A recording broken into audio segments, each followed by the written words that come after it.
Welcome to our education video about starting your tenancy on the right foot.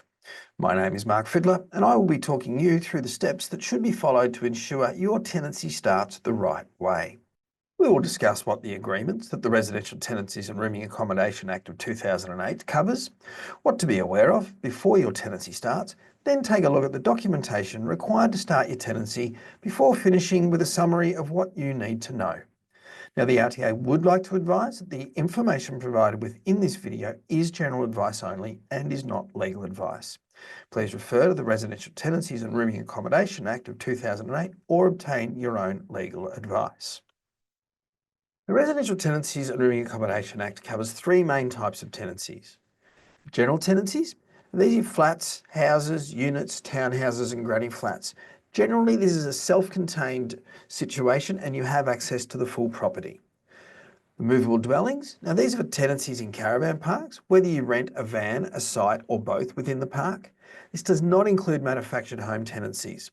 Movable dwelling agreements are mostly covered by the same legislation as general tenancies, except for a few differences around park rules and other matters specific to caravan parks. Rooming accommodation, and this is where the tenant is renting a room only and has shared facilities, such as in a boarding house or purpose-built student accommodation. Now, it's important to acknowledge that the terminology is different between general tenancies and rooming accommodation, and the time frames and requirements for the tenancy are different.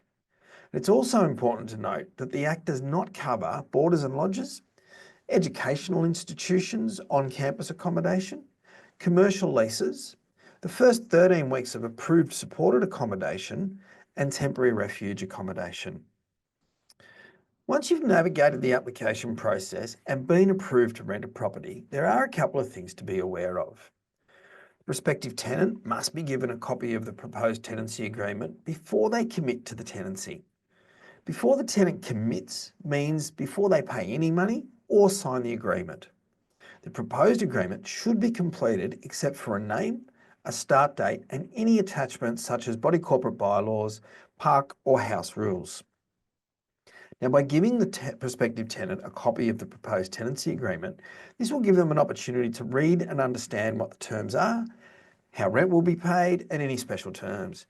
It's also an opportunity to clarify any questions that the tenant needs to ask prior to signing or commencing the tenancy.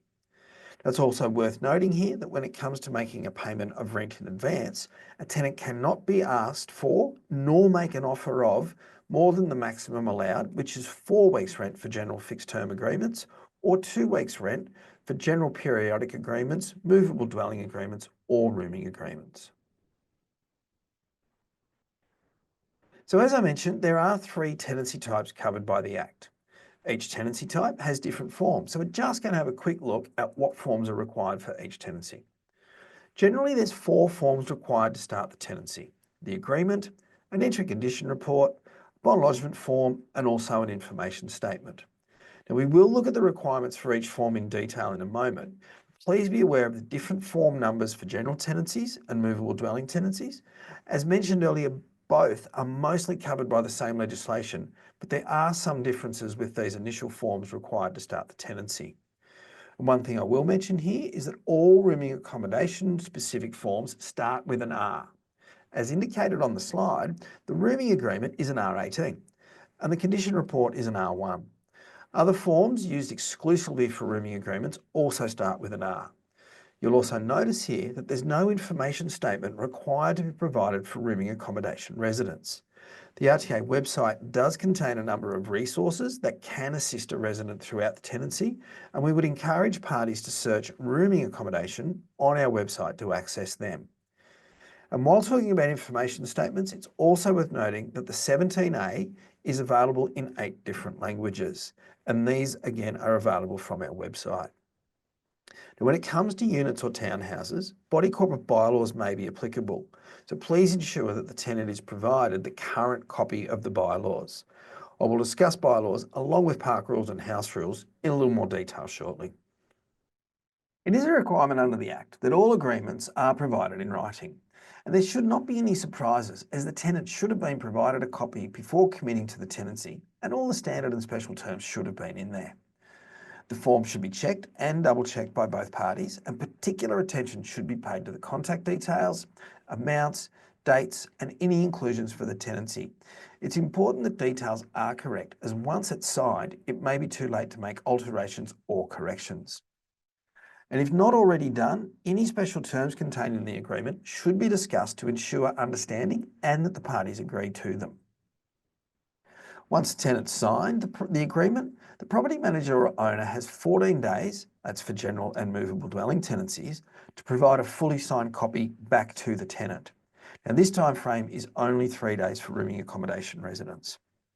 And as for all forms, we encourage parties to ensure that they are using the most recent version of the forms. And the best way to ensure you're doing this is by downloading the form from our website, or if you are a property manager, to confirm that your system has the most current version loaded into it. Now, I mentioned on the previous slide that parties should be aware of and agree to any special terms included in an agreement. Now let's have a little bit of a look at what needs to be considered when adding special terms.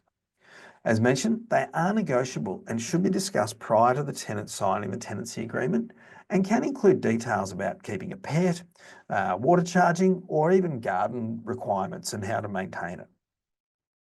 Now, this list of what special terms can cover is not exhaustive, but when adding special terms, it's important to be aware of the following. Now, a property manager or owner cannot include a special term that would require the tenant to leave the property in a better condition than it was at the start of the tenancy. So for example, you can't require carpets to be steam cleaned when this wasn't done before they moved in. You can't require the tenant to purchase goods or services, so that might be a carpet cleaning service, unless these terms are in relation to you agreeing for pets to be kept at the premises as a part of the application process. You can't ask them to use a specific bond cleaning or carpet cleaning service, and you can't ask the tenant to pay a set fee for bond cleaning or carpet cleaning. And finally, in relation to the last dot point on the slide, a special term cannot change the intent of the Act or a standard term of the Act. So for example, you can't change a time frame. So if the Act says that 2 months notice, you can't change that to be 1 month. If a special term does not meet the requirements as set out in the Act, the term could be considered void and not applicable to the agreement. And more information about special terms can be found on our special terms page on our website. Now, besides the tenancy agreement, the entry condition report is a very important document to complete at the start of your tenancy. The process is as stated on the slide. Property manager or owner must fill out and sign and give to the tenant. The tenant then completes their side and returns it within 7 days. Now, it's important to take time and be thorough. Attach any other documentation or evidence that may be required to support the condition of the property. When I spoke about the agreement, I mentioned checking details about any inclusions at the property. The entry condition report is another opportunity to ensure that these things are listed and described. And by completing this report, it gives both sides of the tenancy an opportunity to record any pre-existing damage and state whether items are working and whether they are clean. Remember, this report is compared to the exit condition report at the end of the tenancy. And also as a tip, it's a good idea to take photos as well. And once the tenant has filled out, signed and returned the entry condition report, the agent has 14 days to return a copy to the tenant. Now, if you are a resident in a rooming accommodation tenancy and you've not paid or are not required to pay a bond, this process is not required. Regardless of the amount of rent for the agreement, the maximum bond payable is 4 times the weekly rent amount. It's also important to note that a tenant cannot be asked to pay a pet bond or an electricity deposit. Bond is bond and the maximum amount is 4 weeks rent. If a tenant pays the bond to their property manager or owner, they must receive a receipt for the bond payment at the time they pay it. The receipt must include who received the bond, who paid it, the address of the premises that the bond is for, the date it was received, the amount of the bond, and if there's more than one contributor, the allocations per contributor. Now, the property manager or owner then has 10 days to lodge the bond with the RTA. The bond can be lodged by sending a Form 2 and a cheque to the RTA, or by accessing our website and making the payment electronically. The electronic option is also available for the tenant to lodge the bond directly with the RTA. Once the RTA has received the bond, they'll process it, then issue an acknowledgement of rental bond paid to all parties. It is important, as with all the forms I've discussed here, that all the sections on the Form 2 or the electronic payment platform are filled out in full and are accurate, especially the contact details for the parties and contribution allocations if there's more than one contributor. A property manager or owner or movable dwelling park manager has a legislative requirement to provide an information statement to their tenant at the start of the tenancy. These information statements are also known as a pocket guide for tenants and can be provided to the tenant in a range of ways as noted on the slide. If the information statement is being provided to the tenant electronically, we suggest that a record of how it was provided is kept as evidence to show that it was provided. Now, as I mentioned earlier, the information statement for general tenancies, which is the Form 17A, is available in multiple languages, and these can be accessed from our website. And as I've touched on earlier, if a tenant is starting a tenancy in a flat, a unit, a townhouse that is covered by a body corporate, they are required to be provided with a copy of the current bylaws relevant to the premises they're moving into. These bylaws become a part of the agreement and the tenant is required to abide by them. If bylaws are changed or updated during the tenancy, the tenant should be provided with a copy of the updated laws. In a movable dwelling park, they can have park rules that cover things such as parking, noise, use of facilities and disposal of rubbish, amongst other things. A tenant must be provided with a copy of the park rules at the time of signing the agreement and must consider these rules as a part of the tenancy agreement. And similarly, rooming accommodation residents can be bound by house rules. House rules can cover things such as pets, noise, guests or smoking and drinking, and a copy of the park rules must be provided to the tenant at the time they sign their agreement and must also be displayed at all times within the premises in a place that they're likely to be seen. So getting things right at the start of the tenancy can go a long way to helping a tenancy run smoothly. Understanding that you're signing the right form for your agreement type and providing or receiving the correct associated documents is important to get things off on the right foot. The RTA sees a lot of disputes because of incorrectly or inaccurately filled out forms, or worse, parties miss out on the opportunity to participate in a process because details provided to us are not correct. So we cannot stress enough how important it is to check all the details on your documentation. Please ensure that you're aware of timeframes involved for all processes and keep copies of your forms and paperwork.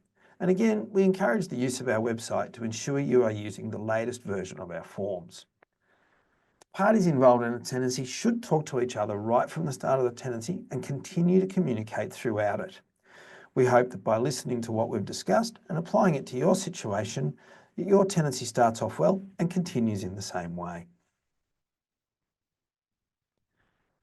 Thank you for listening to information regarding starting your tenancy on the right foot.